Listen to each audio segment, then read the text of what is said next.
Good morning students, my self Nishant. Last time बच्चों हमने ratio analysis की पार्ट 1 अपलोड की थी, जहां पे हमने डिफरेंट टाइप्स ऑफ रेशियो और उसके रिलेटेड 3 to 4 एमसीक्यू डिस्कस किए थे। आज बच्चों हम डिस्कस करने वाले हैं top 30 MCQ of ratio analysis. बच्चों आपके पास टीएस ग्रिवल बुक है, उसमें जो वॉल्यूम नंबर 3 है वहां पे एक चैप्टर है रेशियो एनालिसिस। ये चैप्टर में से 3 to 4 एमसीक्यू आने के चांसेस है। बच्चों वो चीज को ध्यान में रख के इसके 30 एमसीक्यू आज हम डिस्कस करने वाले हैं, जो आपको एग्जाम में हेल्पफुल हो सकता है। जितने भी स्टूडेंट्स ये वीडियो देख रहे हैं बच्चों, आप सबको मेरा रिक्वेस्ट है साथ में आप आंसर नोट डाउन कीजिए। इसके इंपॉर्टेंट जो भी फॉर्मूला है और क्वेश्चन सॉल्व हो रहे हैं, अगर आप साथ में सॉल्व करेंगे बच्चों तो आपको हेल्पफुल होने वाला है। बच्चों 1 by 1 हम एमसीक्यू स्टार्ट करते हैं। जो फर्स्ट एमसीक्यू है वो हमारा है 2 basic measures of liquidity. Liquidity जो रेशियो होती है उनमें कौन से 2 बेसिक मेजर्स होते हैं। तो लॉजिकली बच्चों आपको पहले ये नॉलेज होनी चाहिए कि हमारे पास टोटल 4 रेशियो होते हैं। कितने रेशियो होते हैं? 4। Liquidity ratio, profitability ratio, solvency ratio और एक्टिविटी रेशियो। लिक्विडिटी में जनरली 2 रेशियो हम यूज होते हैं। लॉजिकली प्रॉफिटेबिलिटी में हम 5 रेशियो, और सॉल्वेंसी में हम 4 रेशियो सॉल्व करते हैं, और एक्टिविटी रेशियो में हम टोटली 4 रेशियो सॉल्व करते हैं। तो आपको इसके अंदर के सभी रेशियो याद रखना है। यहाँ पे आपको क्वेश्चन में पूछा है 2 basic measure of liquidity. Liquidity ratio में कौन से 2 रेशियो मेजर होते हैं? तो बच्चों आपको पता होना चाहिए कि लिक्विडिटी रेशियो में हमारे पास कौन से रेशियो है? Current ratio. दूसरा नाम लिक्विड रेशियो है, quick ratio, acid test ratio. तो ये नाम आपको दूसरे याद रखने पड़ेंगे। कई बार आपको कंफ्यूज करने के लिए ये क्या कर सकते हैं, आपको पूछ सकते हैं। तो लिक्विड रेशियो का दूसरा नाम है क्विक रेशियो, और एक और नाम है एसिड टेस्ट रेशियो। तो आंसर मुझे पता है कि लिक्विडिटी रेशियो में हम कौन से रेशियो काउंट करते हैं? एक करंट रेशियो और दूसरा क्विक या फिर लिक्विड या फिर एसिड टेस्ट रेशियो। अब अच्छा आपको ऑप्शन देखना है। पहला ऑप्शन इन्होंने बोला है inventory turnover and current ratio. Inventory turnover ratio यहाँ पे आता नहीं है। इन्वेंटरी टर्नओवर रेशियो बच्चों कहाँ पे आता है? एक्टिविटी रेशियो में। तो ये ऑप्शन आने नहीं है। नंबर 2 आप देख सकते हो बच्चों current ratio and quick ratio. तो आपको पता है कि लिक्विडिटी में एक करंट रेशियो होता है, दूसरा कौन सा होता है? क्विक। तो आपको ऑप्शन सिलेक्ट करना है बी। कौन सा ऑप्शन सिलेक्ट करना पड़ेगा? बी। तो बच्चों आपका आंसर रहेगा current ratio and quick ratio. अब यहाँ पे लोगों चेंज कर दे और प्रॉफिटेबिलिटी वर्ड यूज कर दे। कौन सा वर्ड यूज कर दे? प्रॉफिटेबिलिटी। तो बच्चों अगर प्रॉफिटेबिलिटी रेशियो के आपको नाम याद है तो 5 में से कोई 2 नाम आए तो 2 नाम के जो भी आपको आंसर लगे वो आपको क्या करने पड़ेंगे बच्चों? सिलेक्ट करने पड़ेंगे। सॉल्वेंसी अगर आपको हेडिंग में दे दे तो सॉल्वेंसी रिलेटेड 4 है, तो उसमें आपको कोई भी 2 ऑप्शन दिए होंगे, वो 2 ऑप्शन आपको बच्चों क्या करने पड़ेंगे? सिलेक्ट करने पड़ेंगे। 2 ऑप्शन का मतलब टोटल एसेट एंड डेब्ट दिए तो वो ऑप्शन सिलेक्ट करना है, प्रॉपराइटरी और इंटरेस्ट कवरेज दिए तो वो ऑप्शन चूज करना है। वही चीज आपको एक्टिविटी रेशियो में भी पूछ सकते हैं कि कौन सा 2 एक्टिविटी रेशियो में मेजर होते, तो बच्चों वहां पे कोई भी 2 ऑप्शन आप क्या कर सकते हो? सिलेक्ट कर सकते हो। तो बच्चों आप सोच सकते हो कि ये जो एमसीक्यू उसमें से और 4 एमसीक्यू बन गए आपके, तो यहां से आपको हेल्पफुल हो सकता है और 4 एमसीक्यू। तो बच्चों आपको जस्ट टाइप्स ऑफ रेशियो अच्छी तरह याद करना है। नंबर 2 है बच्चों current ratio. Current ratio is equal to, सबसे पहले आपको करंट रेशियो की फॉर्मूला पता होनी चाहिए बच्चों। करंट रेशियो की फॉर्मूला होती है current assets upon current liability. Current assets upon current liability, ये हमारी फॉर्मूला होती है करंट रेशियो की। अब आप ऑप्शन देखिए तो पहला ऑप्शन है liquid assets and current assets. बच्चों ये नहीं आएगा क्योंकि मेरा क्या है? सीए अपन CL. Number 2 fix asset upon current asset, तो ये ऑप्शन भी नहीं सिलेक्ट करना है। Number 3 current assets upon current liability, तो बच्चों हमें कौन सी ऑप्शन सिलेक्ट करनी है? सी, क्योंकि current assets upon current liability तो हमें क्या मिलता है बच्चों? Current ratio. Is that clear? तो ये हमारा ऑप्शन नंबर 2। नेक्स्ट है बच्चों हमारा option number 3 liquid asset do not include. सबसे पहले आपको पता होना चाहिए लिक्विड असेट्स का फॉर्मूला। बच्चों आपको मैं बता दूं लिक्विड असेट हम कैसे फाइंड करते हैं। For example liquid assets is equal to current assets minus stock minus prepaid expense. जब भी आपको लिक्विड असेट फाइंड करना है तो करंट असेट्स में से स्टॉक माइनस करना है। स्टॉक का दूसरा नाम है इन्वेंटरी। कई बार इन्वेंटरी हम बोलते हैं उनको। तो बच्चों स्टॉक को ध्यान में नहीं लेते हैं और दूसरा प्रीपेड एक्सपेंस को ध्यान में नहीं लेते। तो आपको पहले ये चीज पता होनी चाहिए कि लिक्विड रेशियो में ना तो स्टॉक को ध्यान में लेते हैं ना तो प्रीपेड एक्सपेंस को हम ध्यान में लेते हैं। अब ऑप्शन देखिए तो आपको बच्चों यहाँ पे ऑलरेडी पता चल जाएगा। Liquid asset do not include BR, logical BR जो तो हम कंसीडर करते हैं तो उसको तो ऑप्शन सिलेक्ट नहीं करना है। नेक्स्ट डेटर्स को भी बच्चों हम ध्यान में लेते हैं तो ऑप्शन सिलेक्ट नहीं करना है। नंबर 3 इन्वेंटरी, यस मैंने आपको बोला बच्चों कि लिक्विड एसेट्स में स्टॉक को हम कंसिडर नहीं करते, तो बच्चों लॉजिकली यहाँ आपका आंसर होगा option number C. Option number C आपको सिलेक्ट करना है, इन्वेंटरीज। इसका दूसरा नाम बच्चों है स्टॉक, कई बार आपको दूसरा नाम भी दे सकते हैं स्टॉक, तो यहाँ पे आपका ऑप्शन आएगा सी। तो दो चीज याद कर लो कि लिक्विड एसेट्स में स्टॉक या फिर इन्वेंटरी या फिर प्रीपेड एक्सपेंस को हम ध्यान में लेते नहीं है बच्चों। तो ये हुआ आपका MCQ नंबर 3। नेक्स्ट बच्चों मूव करते हैं MCQ 4 पे। नेक्स्ट MCQ 4 चेक कीजिए, ideal current ratio. Ideal current ratio बच्चों मैं यहाँ पे 2 MCQ एक साथ में बता रहा हूं, इंपॉर्टेंट है, ध्यान से सुनो। आइडियल करंट रेशियो होनी चाहिए 2:1। आज कुछ बच्चे बोलते हैं सर आइडियल का मतलब क्या हो? आइडियल का बच्चों मतलब हुआ स्टैंडर्ड। अगर आपका करंट एसेट्स करंट लायबिलिटी से 2 टाइम्स ज्यादा है तो हम ऐसा मानेंगे कि आपकी बिजनेस पोजीशन अच्छी है, आपकी फाइनेंशियल कंडीशन अच्छी है। तो लॉजिकली आइडियल करंट रेशियो हमारा कौन सा होना चाहिए? 2:1। और दूसरा इसके साथ ही एक पूछ सकते हैं liquid ratio. Ideal liquid ratio 1:1 होना चाहिए। अगर आपका आइडियल लिक्विड रेशियो 1:1 है तो उसका मतलब बच्चों ये हुआ कि आपकी बिजनेस की पोजीशन अच्छी है, आपका बिजनेस अच्छा खासा चल रहा है। तो 2 MCQ आ सकते हैं, नोट डाउन कर लेना बच्चों साथ में कि आइडियल करंट रेशियो 2:1 होनी चाहिए और आइडियल लिक्विड रेशियो क्या होनी चाहिए? 1:1। अब चेक कीजिए ideal current ratio option number 1 1:1 ये नहीं आएगा, नंबर डी 1:2 ये भी नहीं आएगा, नंबर सी 1:3 ये भी नहीं आएगा, और लास्ट डी वही बचा है तो वही सिलेक्ट करना है 2:1। यानी कि हमारा आइडियल करंट रेशियो कौन सा होना चाहिए बच्चों? 2:1। तो आपको आंसर सिलेक्ट करना है, ऑप्शन सिलेक्ट करना है बच्चों डी। आइडियल करंट रेशियो हमारी कौन सी होने वाली है? 2:1। तो वो हमारा बच्चों option number 4 clear. Next option number 5, option number 5 check कीजिए बच्चों, वर्किंग कैपिटल। पहले मैं आपको इसका फॉर्मूला बता दूं बच्चों, वर्किंग कैपिटल फाइंड करने के लिए current assets minus current liability. अगर हम करंट असेट्स में से करंट लायबिलिटी माइनस करें तो हमें क्या मिलने वाला है बच्चों? Working capital. Day to day business में जो भी कैपिटल चाहिए उसको जनरली हम क्या बोलते हैं? Working capital.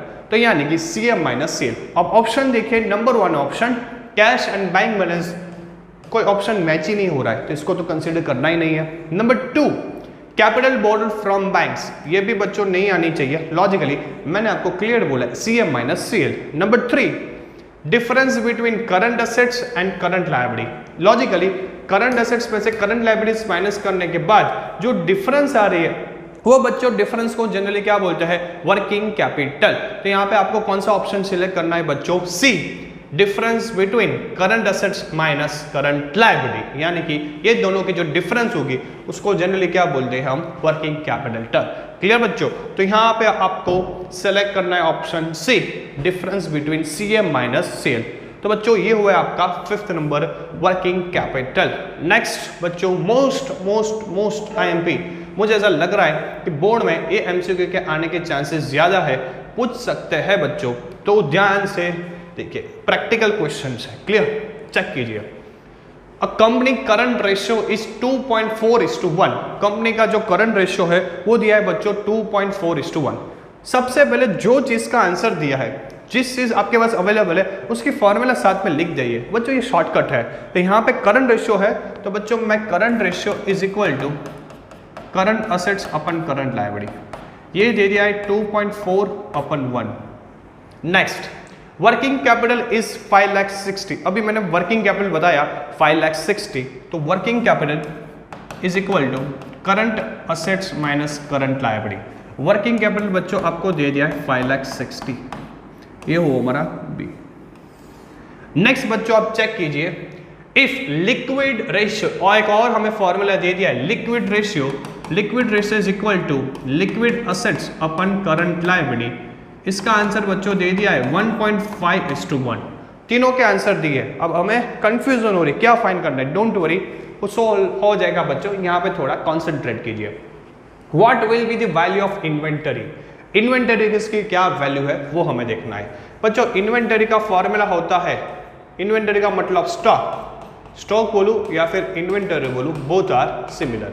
Current assets minus liquid assets, पहले जो चीज चाहिए उस पर फोकस होती है बच्चों। हमें क्या चाहिए? स्टॉक फाइंड करने के लिए मुझे चाहिए बच्चों करंट असेट्स चाहिए, और दूसरा क्या चाहिए? Liquid assets. क्वेश्चन में आपके पास करंट असेट का ट्रिक ये है, यहां से मुझे कोई ना कोई करंट असेट मिल सकती है, यस मिल सकती है। मुझे चाहिए और लिक्विड असेट्स, तो लिक्विड असेट्स भी यहाँ पे मिल सकती है। बस बच्चों तो हमें यहाँ पे क्या करना है? क्लू लगाना है कि क्वेश्चन कहाँ से स्टार्ट करें। बच्चों एक ट्रिक दे रहा हूँ, बहुत इंपॉर्टेंट ट्रिक है आपके लिए, ध्यान से सुनो। क्वेश्चंस में जिस फॉर्मूला में आपको अमाउंट में दिया है, अमाउंट में कौन सा फॉर्मूला दिया है आपको? वर्किंग कैपिटल, तो वहां से आपको क्वेश्चन स्टार्ट करनी है। क्लियर बच्चों? यहां पे देखिए एक फॉर्मूला है, working capital is equal to current assets minus current liability, यानी कि आपको दिया है 5,60,000। अब आराम से सोचिए 2.4:1 बच्चों, उसका मतलब ये हुआ कि current ratio means current assets मेरी 2.4 है, करंट असेट्स 2.4 है, और जो मेरी करंट लायबिलिटी है वो 1 है, यानी कि करंट असेट्स मेरी करंट लायबिलिटी से 2.4 टाइम्स ज्यादा है। बच्चों यहां पे एक अजम्पशन लेना है, ध्यान से सुनो। अगर मैं करंट लायबिलिटी को x अज्यूम करूं, इसको मैं x अज्यूम करूं, तो लॉजिकली ये 2.4x हो जाएगा। सीधी बात है, मैथ्स आप मेरे से भी ज्यादा अच्छा जानते हो बच्चों, मैं अकाउंट का टीचर हूं। क्लियर? तो current assets minus current liability x, यानी कि करंट लायबिलिटी x हुआ तो करंट असेट 2.4x हुआ, 2.4x माइनस x यानी कि बच्चों हुआ 1.4x। अब ये हुआ 5,60,000। अब बच्चों यहाँ पे मैथमेटिक्स बहुत इजी है, x is equal to 5,60,000 divide by 1.4 करूँ बच्चों, तो लॉजिकली 14 इंटू 4 जा 56 होता है। तो यहाँ पे बच्चों मैं ऐसा बोल सकता हूँ कि आपका x यानी कि करंट लायबिलिटी आएगा, क्या आएगा? 4 लाख। यहाँ पे मुझे एक चीज बच्चों मिल गई, क्या मिल गई बच्चों? Current liability. क्या मिल गया अपने को? Current liability 4 lakh. तो ऐसा बोल सकते हैं कि करंट लायबिलिटी 4 लाख मिल गया। ये 4 लाख को मैं इसके साथ मल्टीप्लाई करूं बच्चों, 4 लाख को इसके साथ मल्टीप्लाई करूं, तो लॉजिकली मुझे बच्चों क्या मिलने वाली है?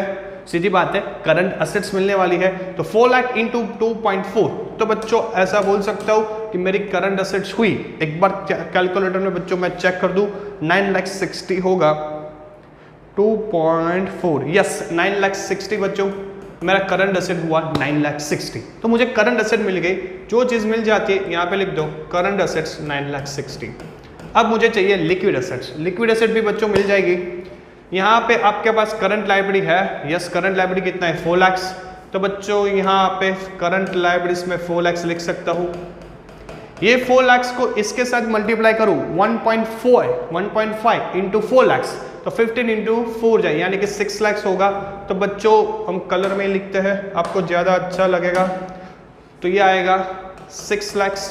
तो लिक्विड असेट्स मेरी हुई 6 लाख। तो बच्चों ऐसा बोल सकते हो कि लिक्विड असेट्स मेरे पास 6 लाख आ गए। जो चाहिए था करंट असेट और लिक्विड असेट दोनों चाहिए था, दोनों मिल गया।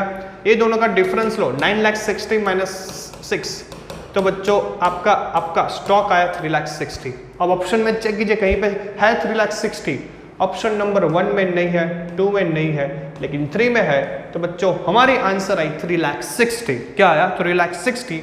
स्टॉक मेरा हुआ 3,60,000। तो बच्चों इस तरह के क्वेश्चंस आ सकते हैं। ये क्वेश्चन अपने आप सॉल्व कीजिए तो ही आपको समझ में आएगा। ये बच्चों मैं 100 टाइम्स करूंगा, लेकिन आप खुद अपने आप से नहीं करेंगे बच्चों, तो ये चीज आपको समझ में आएगी नहीं। मेरे हिसाब से most IMP questions in board exam, तो बच्चों ये सॉल्व कीजिए, आपका काम हो जाएगा। ये हो हमारा बच्चों क्वेश्चन नंबर 6। नेक्स्ट हम मूव करते हैं क्वेश्चन नंबर 7 पे। नेक्स्ट 7th, देखो बच्चों एक चीज बता दो, जो लिक्विड रेशियो होता है वो ऑलवेज शॉर्ट टर्म लायबिलिटीज के लिए काम आता है। कहां पे काम आता है बच्चों? बिजनेस में हमारी शॉर्ट टर्म लायबिलिटीज। इसको काम दिया है, अरे भाई रह जाना, शॉर्ट टर्म बिजनेस में जितनी भी शॉर्ट टर्म लायबिलिटीज होती है उसको मेजर करने में कौन हेल्प करता है? Liquidity ratio.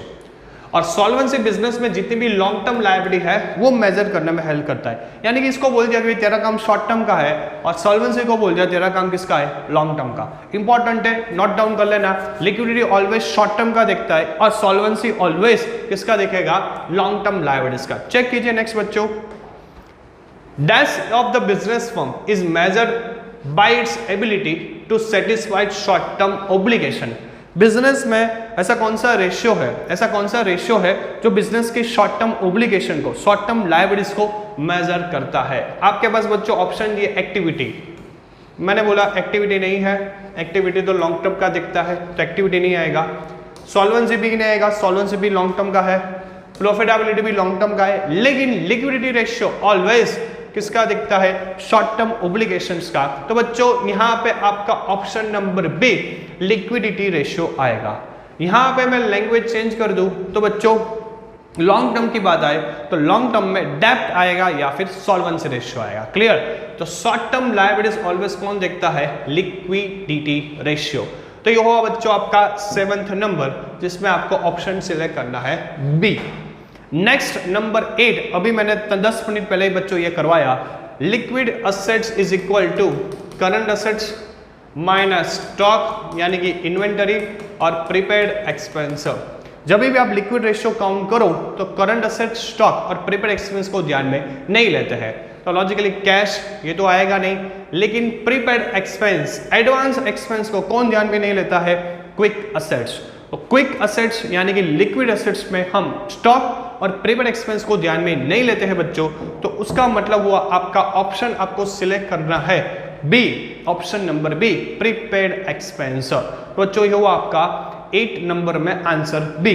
नेक्स्ट बच्चों हम मूव करते हैं 9th नंबर। 9th नंबर थोड़ा प्रैक्टिकल है, चेक कर लीजिए, आपका काम यहां से हो जाएगा। नेक्स्ट आपको यहां पे क्या काउंट करना है बच्चों, करंट रेशियो।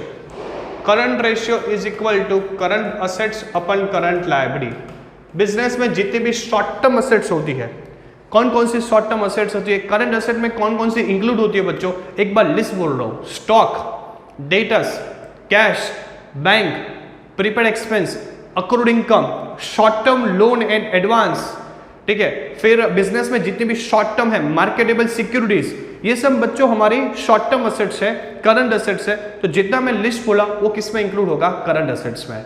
वैसे ही साथ में करंट लायबिलिटीज, एक बार लिस्ट नोट डाउन कर लें तो कर लेना बच्चों, short term loan, bank overdraft, creditors, bills payable, provision for tax, propose dividend, workman profit sharing fund, bank overdraft, ऐसी कोई भी शॉर्ट टर्म असेट्स होती है वो किस में इंक्लूड होगी बच्चों, करंट लायबिलिटीज में इंक्लूड होगी। किसमें होगी, करंट लायबिलिटीज। तो ये आपको पहले लिस्ट होनी पता होनी चाहिए बच्चों कि कौन कौन सी करंट असेट्स है और कौन कौन सी करंट लायबिलिटी। इसके रिलेटेड बच्चों आपको कोई भी नोट्स चाहिए तो व्हाट्सएप में आप मैसेज करेंगे तो बच्चों इसका पूरा रेशियो का नोट्स आपको पीडीएफ भेजा जाएगा थ्रू व्हाट्सएप। क्लियर? तो बच्चों पहले current ratio is equal to current asset upon current liability. अब देखते हैं कौन कौन सी इंक्लूड होती है। कैश यानी कि रोकड़ा बच्चों हमारे लिए असेट्स होता है तो वो करंट असेट्स पे आ जाएगा। नेक्स्ट ट्रेड रिसीवेबल यानी कि डेटर्स, आज के जमाने में कस्टमर को हम 3 महीने की क्रेडिट देते हैं, शॉर्ट टर्म ही होती है तो लॉजिकली ये मेरी करंट असेट्स हुई। नेक्स्ट इन्वेंटरी यानी कि स्टॉक, शॉर्ट टर्म ही होता है तो लॉजिकली करंट असेट्स में ही आएगा। नेक्स्ट है ट्रेड पेएबल का मतलब क्रेडिटर यानी कि मुझे पैसे देने हैं, ये मेरी लायबिलिटी हुई तो ये शॉर्ट टर्म लायबिलिटी होती है। नेक्स्ट है बैंक ओवरड्राफ्ट, ये शॉर्ट टर्म होती है, शॉर्ट टर्म में पे करना पड़ता है। बैंक लोन लॉन्ग टर्म होता है, bank overdraft max to max 3 months, max to max 6 months, इतने टाइम में हमें वापस करना पड़ता है बैंक को, तो ये शॉर्ट टर्म हुई। अब चेक कीजिए बच्चों इसका टोटल 15 + 35 कितना हुआ बच्चों, 50 + 40 यानी कि 90,000 मेरा करंट असेट्स, 24 + 6 ये मेरी हुई करंट लायबिलिटी। अब बच्चों 30 × 3 9 यानी कि आपको आंसर इनटू में लिखना है 3:1। क्या लिखना है, 3:1। मेरी करंट असेट्स करंट लायबिलिटी से कितना टाइम्स ज्यादा है, 3 टाइम्स ज्यादा है। तो बच्चों आपको कहीं पे देखे 3:1 का ऑप्शन तो वो ऑप्शन सिलेक्ट करना है, ऑप्शन नंबर बी 3:1 इसका राइट आंसर है। लिस्ट याद रखना है, वो लिस्ट का टोटल करके फिर आपको रेशियो काउंट करना है, तो बहुत इजी है, लेकिन लिस्ट याद करना बच्चों आपका काम है। तो एक बार आप लिस्ट याद कर लेना कौन कौन सी करंट असेट्स होती है, कौन कौन सी करंट लायबिलिटीज होती है बच्चों। एंड नेक्स्ट ये पार्ट का लास्ट एमसीक्यू, इसके 10 और एमसीक्यू नेक्स्ट पार्ट में है और 10 और एमसीक्यू बच्चों नेक्स्ट पार्ट में है। टोटल ये जो वीडियो है 3 पार्ट्स में बच्चों डिवाइड की है। तो ये जो पार्ट है उसका लास्ट एमसीक्यू है, long term solvency is indicated bye. Long term solvency का कौन देखता है, डेब्ट and equity. Current always short term होती है, क्विक शॉर्ट टर्म होती है, नेट प्रॉफिट शॉर्ट टर्म रहते हैं, लेकिन debt to equity ratio always long term होती है। तो logically long term solvency is indicated by debt equity ratio. क्या आंसर आएगा बच्चों इसका? Debt equity ratio. तो बच्चों ये हुआ आपके टॉप 10 एमसीक्यू, ये हमने सॉल्व कर दी है बच्चों। नेक्स्ट पार्ट में मिलते हैं, तब बच्चों और 10 एमसीक्यू हम सॉल्व करने वाले हैं। Thank you so much.